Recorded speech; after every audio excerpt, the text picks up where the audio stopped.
వాక్యం దేవుడు ఏం చెప్తున్నాడంటే తెల్లవారు జామున ప్రార్థన చేయమంటారు. తెల్లవారు జామున ఎవరి కాళ్ళే నిద్రపోతారు.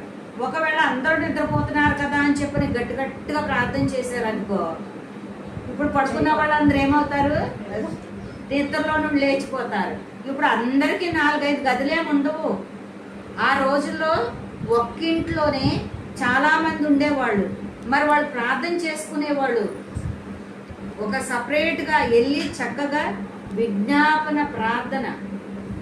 అన్న ఎలాగూ ప్రార్థన చేసిందో కన్నీరు మాత్రమే ఒలుగుతుంది కానీ ఆమె పెదవులు కదులుతున్నాయి కానీ ఆమె స్వరము బయటికి వినపడకోకుండా ప్రార్థన చేస్తుంది. అది ఎవరు గమనించారు? ఏలీ గారు. ఏలీ గమనించాడు.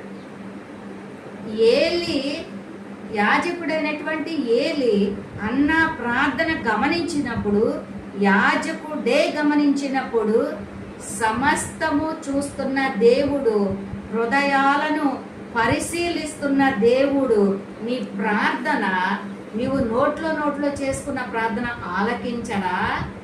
ఆలకిస్తున్నాడు. హల్లెలూయా, హల్లెలూయా. ఇలాంటి ప్రార్థన దేవుడికి ఏమై ఉందంట? అనుకూలమునై ఉన్నది. దేవుని దృష్టికి, మన రక్షకుడకు దేవుని దృష్టికి అనుకూలమునై ఉన్నదంట. హల్లెలూయా, హల్లెలూయా. మనము ప్రార్థన ఆ రీతిలో చేయాలి. బిడ్డలందరూ పడుకున్నప్పుడు ఒక గదిలోనికి వెళ్ళి, ఒకవేళ నీకు సపరేట్ గది ఉంటే నువ్వు తలుపులు వేసుకుని ఎంతసేపు చేస్తావో అది బయటికి రాకూడదు.